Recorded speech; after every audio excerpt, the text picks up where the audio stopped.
Dear students, this is the second lecture on 12th science, that is topic number 1, rotational dynamics. In this lecture, we have to study about the dynamics of circular motion.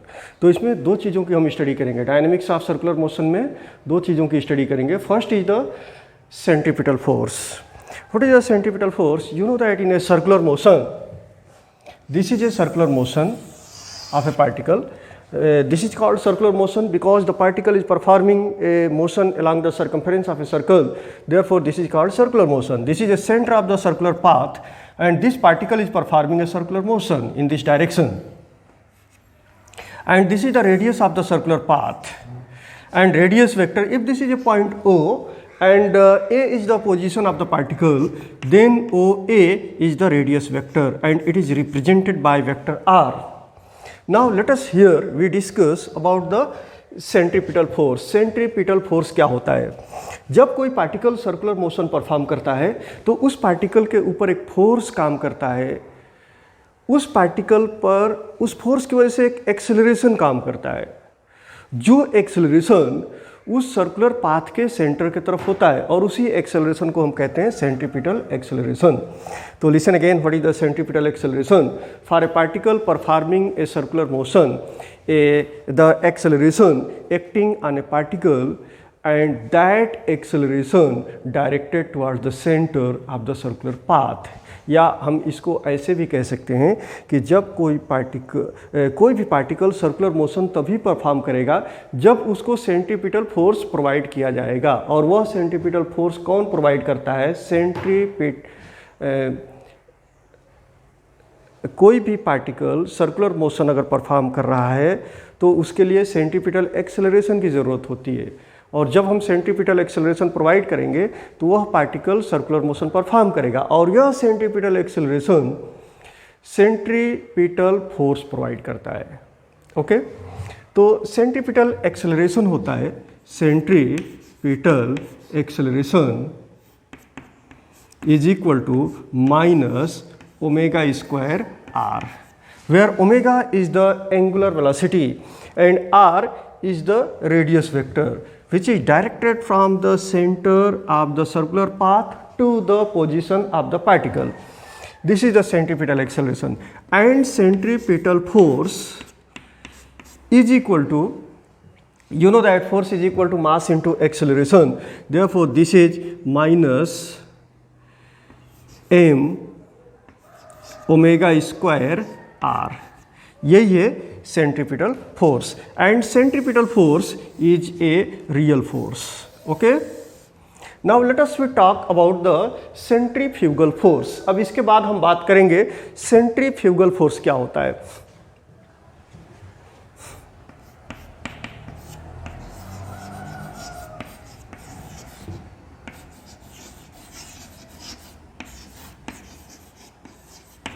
Let us talk about the centrifugal force.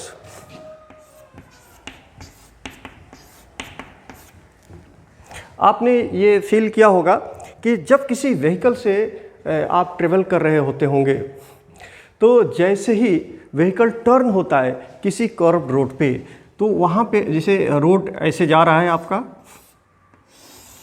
और कहीं पे जाके turn हो गया, ऐसे turning आया, ऐसे आपको जाके टर्न होना है. तो यहाँ आप फील करेंगे कि आपके ऊपर आउटवर्ड डायरेक्शन में एक फोर्स लगता है. ऐसा आपको लगेगा कि हम बाहर की तरफ गिर रहे हैं, तो हमारे ऊपर एक फोर्स काम करता है. वही जो फोर्स होता है वो सेंट्रीफ्यूगल फोर्स होता है. जब पार्टिकल या कोई बॉडी यूनिफॉर्म मोशन परफॉर्म करता है, कहाँ पे? यूनिफॉर्म सर्कुलर मोशन परफॉर्म करता है, तो ऐसे कंडीशन में क्या होता है कि सम ऑफ ऑल द फोर्सेस, चाहे आउटवर्ड फोर्स है, इनवर्ड फोर्स है. और यहाँ हमने पहले ही डिस्कस किया सेंट्रीपिटल फोर्स कौन सा फोर्स है? This is a real force. Centripetal force is a real force, but centrifugal force is not a real force, but it is not a imaginary force. ये इमेजिनरी फोर्स भी नहीं है, real force भी नहीं है. लेकिन जब कोई पार्टिकल या कोई बॉडी यूनिफॉर्म मोशन परफॉर्म करता है, यूनिफॉर्म सर्कुलर मोशन, तो उसमें all the forces means all the forces means resultant force in that situation will be 0. So therefore you can say the sum of the real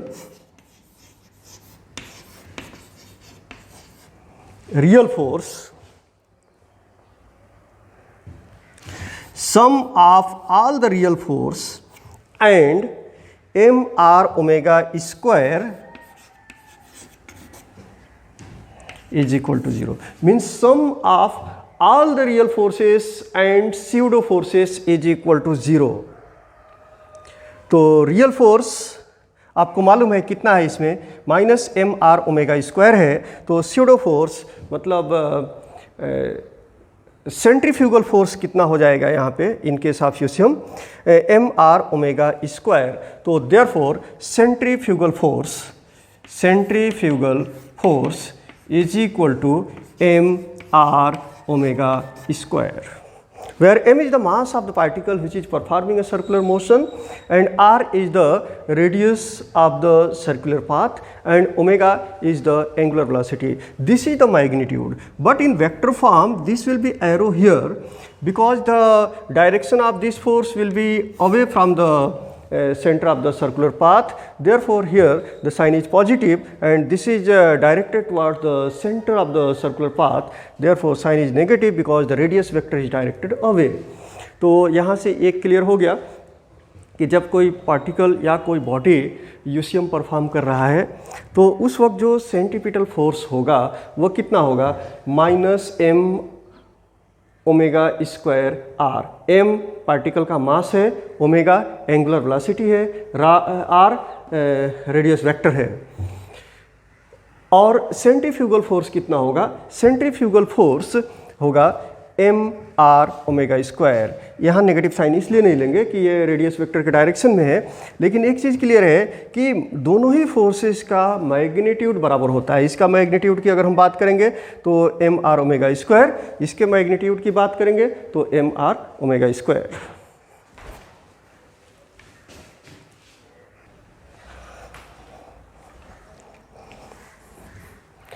now application of uniform circular motion. यहाँ पे uniform circular motion जिसको हम UCM कहते हैं उसका कुछ application की study करेंगे. तो फर्स्ट एप्लीकेशन है vehicle on A horizontal track. Horizontal track का मतलब क्या हो गया, ऐसा रोड जो बिल्कुल हॉरिजॉन्टल है, लेबल हॉरिजॉन्टल है.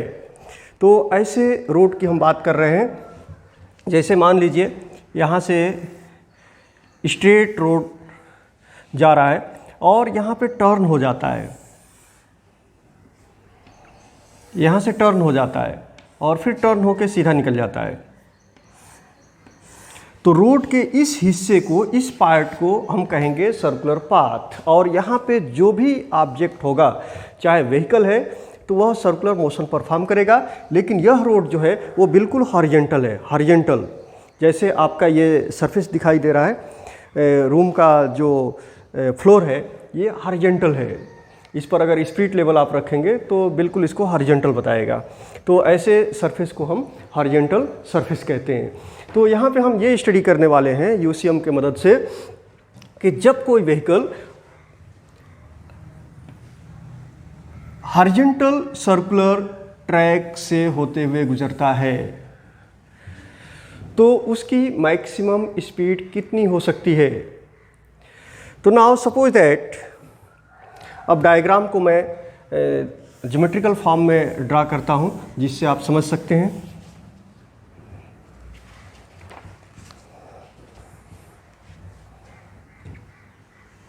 Now consider this is a vehicle. यहाँ पे हमने एक व्हीकल को कंसिडर कर लिया.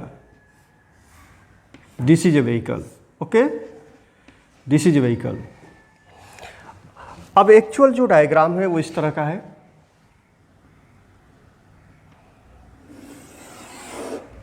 ये सर्कुलर ट्रैक है, this is a circular track, okay, this is a circular track.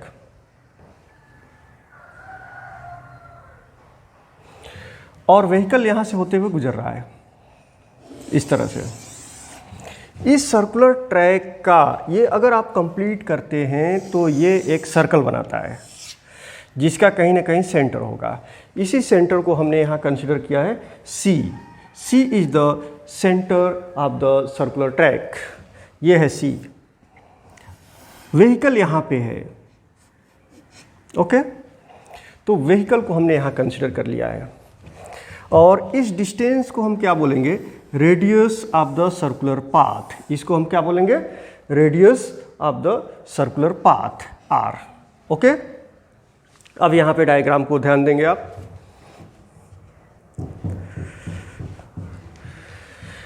This is a radius of the circular path and this vehicle is considered as a particle here which is a performing circular motion. तो therefore the mass of the vehicle is m। vehicle का mass कितना है, m है। तो therefore weight is mg and this weight is acting vertically downward, okay। now here a static force of friction is also acting between the surface of the road and tyres of the vehicle. Vehicle का जो tyre है वह road के surface से लगा हुआ है। तो टायर और रोड के सरफेस के बीच एक फोर्स काम करेगा जिसको हम कहेंगे स्टैटिक फोर्स ऑफ फ्रिक्शन, और इस स्टैटिक फोर्स ऑफ फ्रिक्शन का डायरेक्शन होगा towards the centre of the circular path.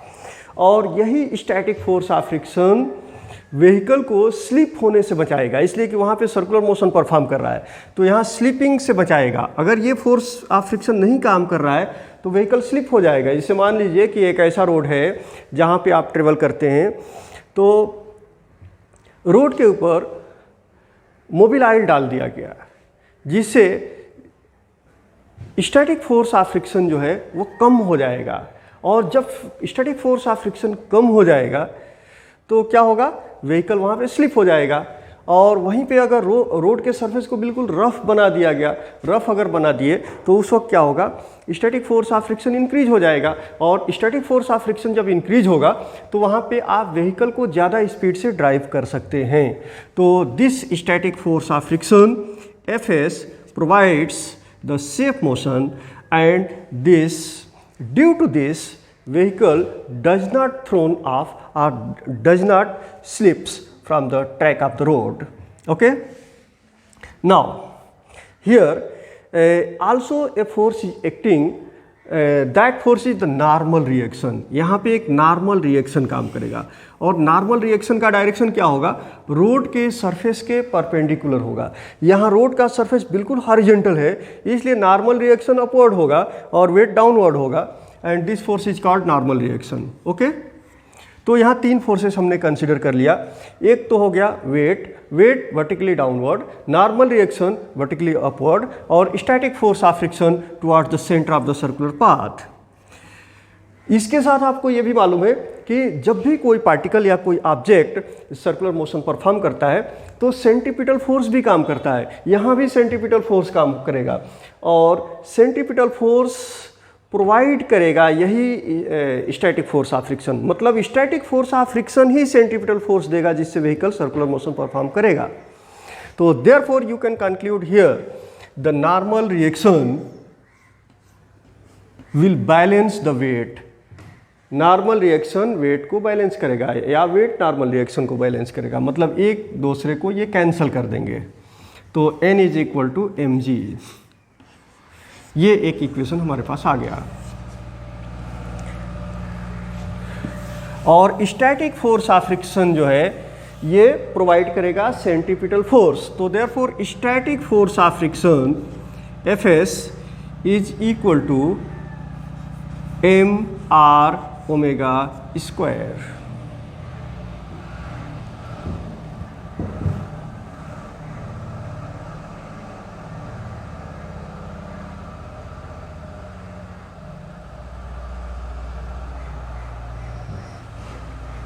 तो Fs is equal to mr omega square.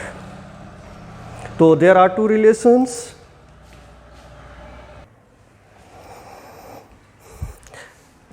हम यहाँ पे ये भी कह सकते हैं कि जो सेंट्रीपिटल फोर्स है वो सेंटर की तरफ काम कर रहा है, लेकिन जो स्टैटिक फोर्स ऑफ फ्रिक्शन है वह सेंट्रीफ्यूगल फोर्स को बैलेंस करेगा। सेंट्रीफ्यूगल फोर्स को बैलेंस करेगा, इसलिए कि सेंट्रीफ्यूगल फोर्स ही है जो व्हीकल को स्लिप करवाएगा, तो उसको बैलेंस कर लेगा स्टैटिक फोर्स ऑफ फ्रिक्शन। तो यहाँ हमारे पास दो इक्वेशंस आ गए, equation 1 and equation 2। Now equation 2 divided by equation 1, तो therefore Fs upon n is equal to mr omega square upon mg, m से m कैंसिल हो जाएगा and this will be r omega square upon g। Now also you can write, you know that mr omega square is equal to mv square by r। ये mv square by r के बराबर भी होता है, जहाँ पे v linear speed होता है, mv स्क्वायर बाई r। तो अगर ये पार्ट आप लेते हैं तो आपको रिलेशन क्या मिलेगा, this will be equal to mv square by r को हम mg से डिवाइड करेंगे, ओके। तो ये हो जाएगा v स्क्वायर अपॉन rg। तो Fs upon n is equal to r omega square by g and this is also equal to v square upon rg। Now what is Fs? Fs is the static force of friction, and when the speed of the vehicle goes on increasing, the static force of friction also goes on increasing. जब हम vehicle के speed को increase करेंगे तो static force of friction भी increase करेगा। इसका मतलब ये नहीं है कि किसी भी कर्व रोड पे हम अगर चाहें तो 100 की स्पीड से व्हीकल चला सकते हैं, ऐसा पॉसिबल नहीं है। तो ये जो स्टैटिक फोर्स ऑफ फ्रिक्शन है इसकी एक लिमिटिंग वैल्यू होती है, और maximum static force of friction कितना हो सकता है वो रोड के ऊपर डिपेंड करता है और रेडियस ऑफ कर्वेचर के ऊपर डिपेंड करता है, रोड किस मटेरियल का बना हुआ है, ये सारी बातों पे डिपेंड करता है। तो static force of friction having a maximum limit and that limit is known as Fs maximum.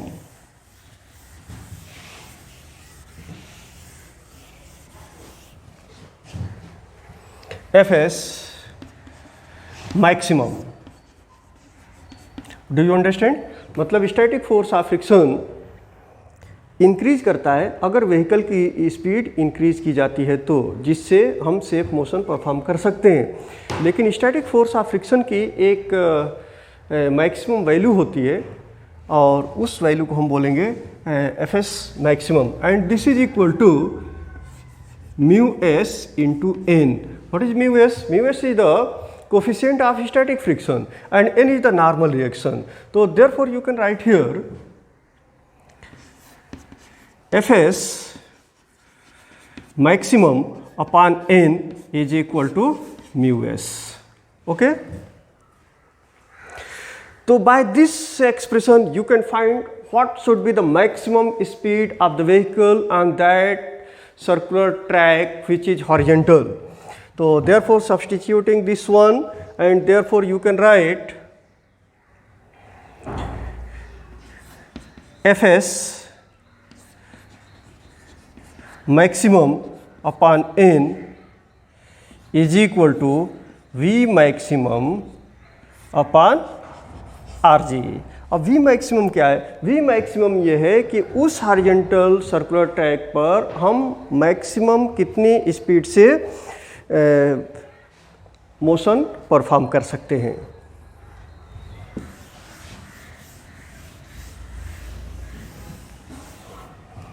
तो therefore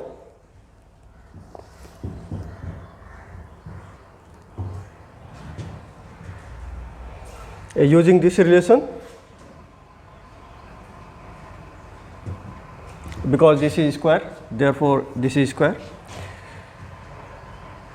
and this is equal to you know that this is equal to mu s, expression में अभी हमने find out किया था। तो therefore mu s is equal to v maximum square upon rg। तो therefore v maximum is equal to mu s into rg। तो therefore v maximum is equal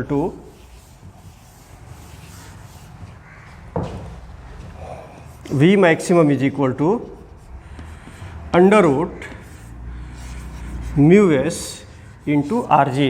तो इस एक्सप्रेशन से ये क्लियर हो जाता है कि किसी भी व्हीकल के सर्कुलर हॉरिजॉन्टल ट्रैक पे मैक्सिमम स्पीड इन तीन चीज़ों पे डिपेंड करता है। एक तो coefficient of static friction mu s के ऊपर डिपेंड करता है, radius of the circular track के ऊपर डिपेंड करता है, और एक्सेलरेशन ड्यू टू ग्रेविटी पे डिपेंड करता है।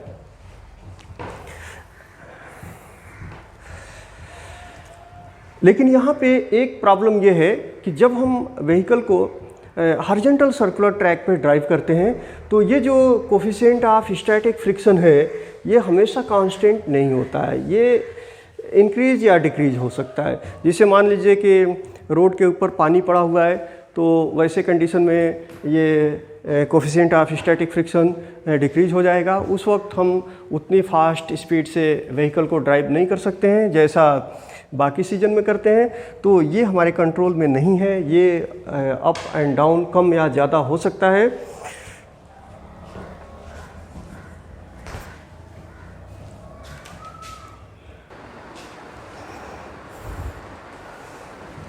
अभी हम application of uniform circular motion की स्टडी कर रहे हैं। पहला एप्लीकेशन हमने देखा हॉरिजॉन्टल सर्कुलर ट्रैक पे व्हीकल की मैक्सिमम स्पीड कितनी हो सकती है। सेकंड एप्लीकेशन है वेल और वॉल ऑफ डेथ, जिसको कहते हैं मौत का कुआं। अगर आपने सर्कस देखा होगा तो सर्कस में मोटरसाइकिल लेके और एक ग्लोब होता है जिसे कि स्फेरिकल होता है जो बाहर से दिखाई देता है, ऐसा ग्लोब होता है जो बाहर से दिखाई देता है।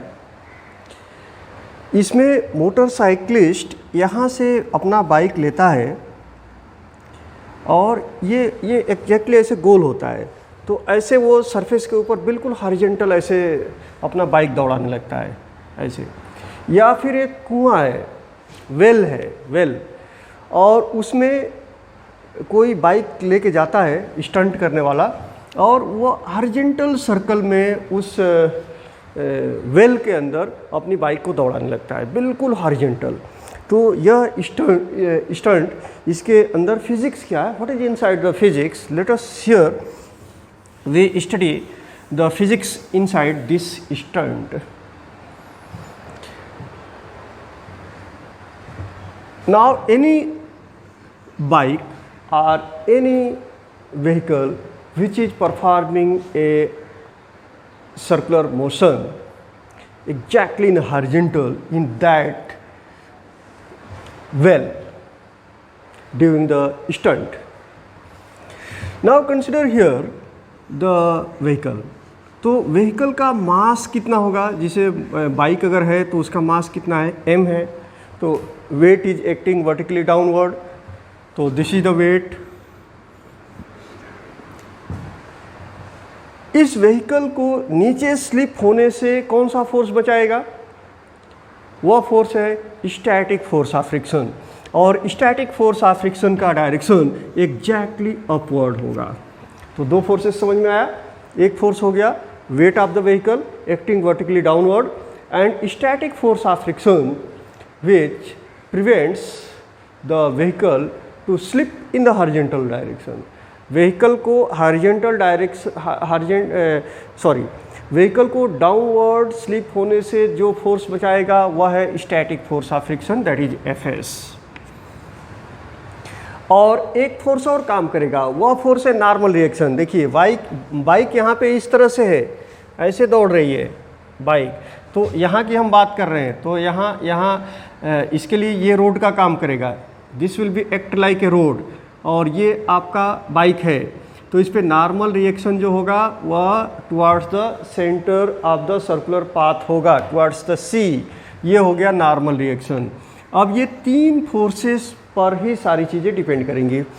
तो एक चीज़ तो क्लियर है कि बाइक यहाँ पे स्लिप नहीं हो रहा है, इसका मतलब कि अपवर्ड जो फोर्स है वह डाउनवर्ड फोर्स के बराबर है। तो हम यहाँ लिख सकते हैं कि Fs is equal to mg या mg is equal to Fs। Okay. और दूसरी जो चीज़ है कि ये जो नॉर्मल रिएक्शन है, this provides the centripetal force, therefore normal reaction n is equal to mr omega square and this is equal to mv square by r, because we are taking the magnitude of the centripetal force, that is mr omega square, and this is equal to mv square by r, and this is equal to normal reaction n. तो दो equations हमारे पास आ गए, mv square by r, that is mr omega square is equal to normal reaction, और जो static force of friction है इसकी एक limiting value है, मतलब ऐसा नहीं है कि स्टैटिक फोर्स ऑफ फ्रिक्शन किसी भी वक्त कांस्टेंट काम करेगा। Static force of friction vehicle के स्पीड के ऊपर डिपेंड करता है, और स्टैटिक फोर्स ऑफ फ्रिक्शन आप देख रहे हैं कि अगर static force of friction weight से कम है तो वैसी कंडीशन में क्या होगा कि व्हीकल नीचे गिर जाएगा। स्टैटिक फोर्स ऑफ फ्रिक्शन इस वेट के या तो बराबर होना चाहिए तभी जाके ये बैलेंस करेगा। तो और ये स्टैटिक फोर्स ऑफ फ्रिक्शन कैसे इंक्रीज करेगा, जब व्हीकल की स्पीड बढ़ेगी तो static force of friction increase करेगा, लेकिन उसकी एक लिमिटिंग वैल्यू है, और वह कितनी है, the static force of friction maximum value is mu s n, ये मैक्सिमम वैल्यू है। तो therefore it should be either less than or equal to mu s n. Okay, f s is less than or equal to mu s n.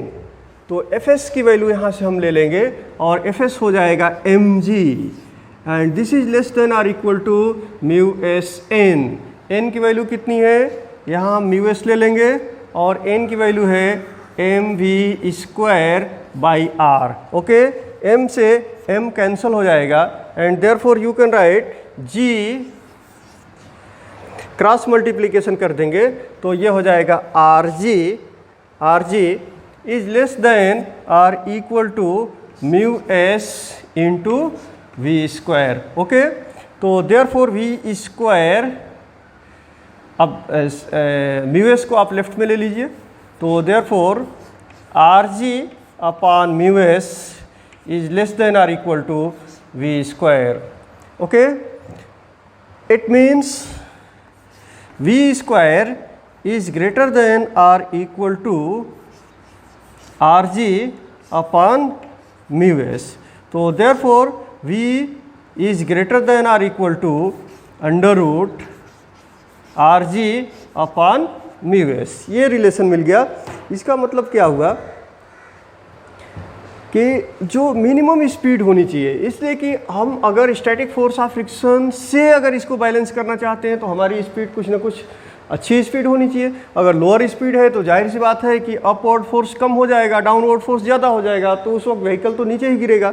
तो हम vehicle को गिराना नहीं चाहते हैं, हम स्टंट करना चाहते हैं। तो ऐसी कंडीशन में हमारा जो स्पीड है वह उसकी एक लिमिटिंग वैल्यू होनी चाहिए, कम से कम कुछ स्पीड होनी चाहिए, और उस मिनिमम स्पीड को हम कहेंगे वी मिनिमम।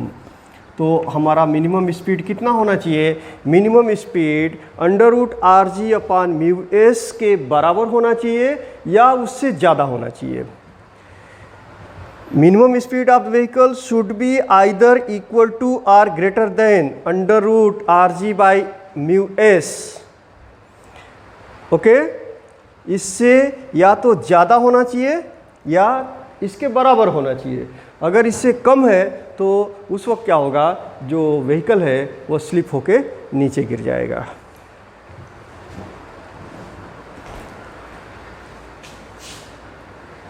अब इस एक्सप्रेशन से आप मिनिमम नॉर्मल रिएक्शन निकाल सकते हैं। मिनिमम नॉर्मल रिएक्शन कितना होना चाहिए जो व्हीकल को बैलेंस करेगा। तो from this expression you can right normal reaction minimum is equal to m, that is a constant, and v minimum square upon r. Okay, this is the normal minimum normal reaction which balances the vehicle. अब इसमें एक चीज़ आप ये भी देख रहे हैं कि इसके पहले एक्सप्रेशन में हमने जो स्टडी किया था, रोड बैंक्ड नहीं था, मतलब रोड बिल्कुल हॉरिजॉन्टल था। तो उस वक्त speed of the vehicle maximum कितनी हो सकती है उस रोड पे। लेकिन यहाँ पे आप देख रहे हैं कि रोड हॉरिजॉन्टल नहीं है, यहाँ रोड हॉरिजॉन्टल नहीं है, रोड वर्टिकल दिख रहा है, मतलब ये रोड बैंक है, बैंक किया हुआ है, बैंक्ड किया हुआ है। बैंकिंग एंगल यहाँ पे 90 डिग्री है। तो स्पीड ऑफ द व्हीकल हम सेफ स्पीड को बैंकिंग एंगल से भी इंक्रीज और डिक्रीज करते हैं। तो आगे हम स्टडी करेंगे angle of banking.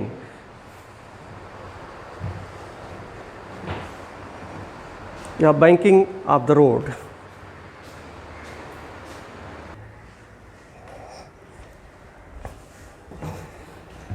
Now this is example, this is a numerical problem. ये जो प्रॉब्लम है वह जो अभी जो हमने एप्लीकेशन का स्टडी किया, application of UCM, well of death, मौत का कुआं, जहाँ पे कोई मोटरसाइकिलिस्ट है या कोई व्हीकल लेके और स्टंट को परफॉर्म करता है।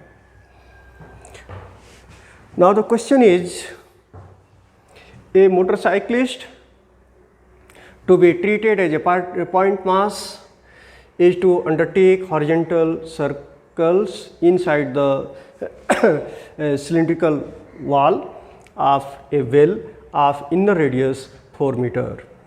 Coefficient of static friction between the tires and the wall is 0.4. Calculate the minimum speed and frequency necessary to perform the stunt. Use g is equal to 9.8 metre per second square. तो यहाँ पे एक well है जिसको हम बोलेंगे मौत का कुआं, जिसमें स्टंट करना है किसी मोटरसाइकिलिस्ट को।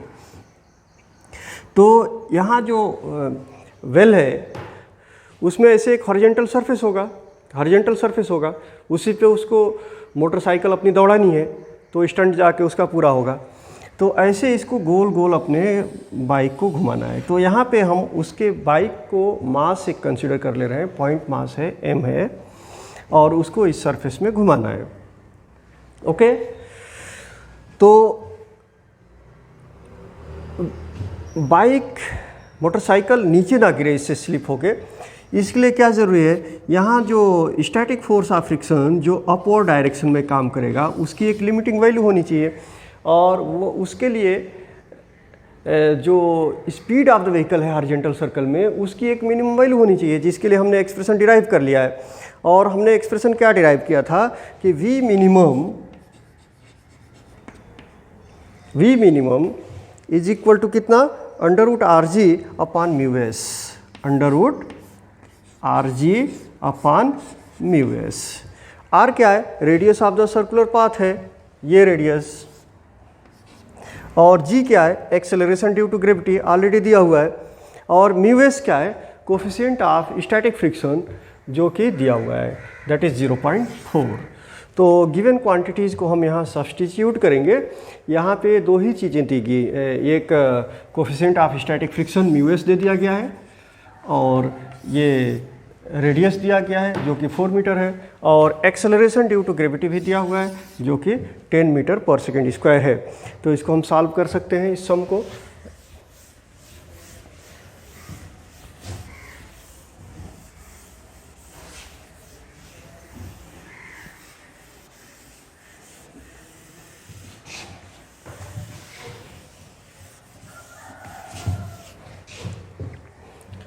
नाउ R दिया हुआ है, that is 4 metre, mu s दिया हुआ है, दैट इज 0.4, और एक्सेलरेशन ड्यू टू ग्रेविटी दिया है 10 metre per second square.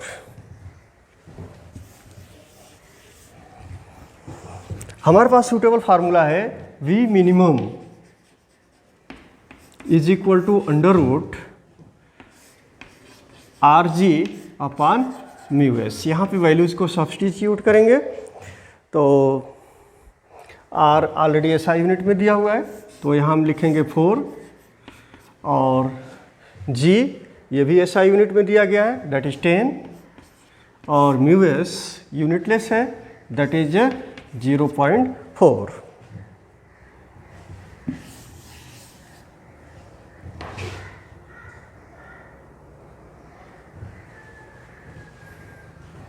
This is equal to √ this will be 400 divided by 0.4, तो 10 से मल्टीप्लाई करेंगे और डिवाइड करेंगे तो ये 4000 हो जाएगा and divided by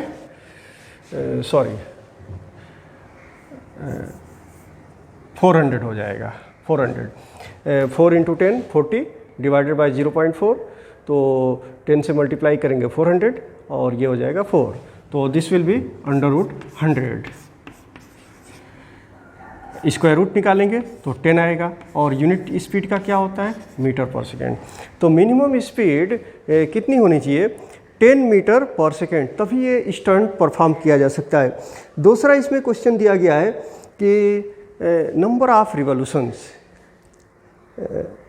calculate the minimum speed and frequency necessary to perform this stunt, the frequency necessary to perform this stunt. Frequency का मतलब ये होता है कि नंबर ऑफ रिवॉल्यूशन 1 सेकेंड में कितना परफॉर्म करेगा। ये जो बाइक है स्टंट के दौरान 1 सेकेंड में कितने रिवॉल्यूशन परफॉर्म करेगा।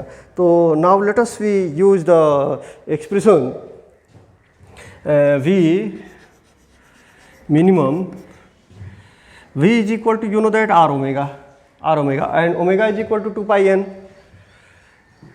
ये होता है R ओमेगा और ओमेगा की वैल्यू रख देंगे तो 2 पाई n, ये ओमेगा की वैल्यू हो गया तो 2 पाई R n, n क्या है फ्रीक्वेंसी है तो इसको हम लिखेंगे मिनिमम, इसलिए कि ये स्पीड हमारी मिनिमम है तो फ्रीक्वेंसी वो मिनिमम होगी। तो therefore minimum frequency is equal to V minimum upon 2 pi R। Okay, R already दिया हुआ है।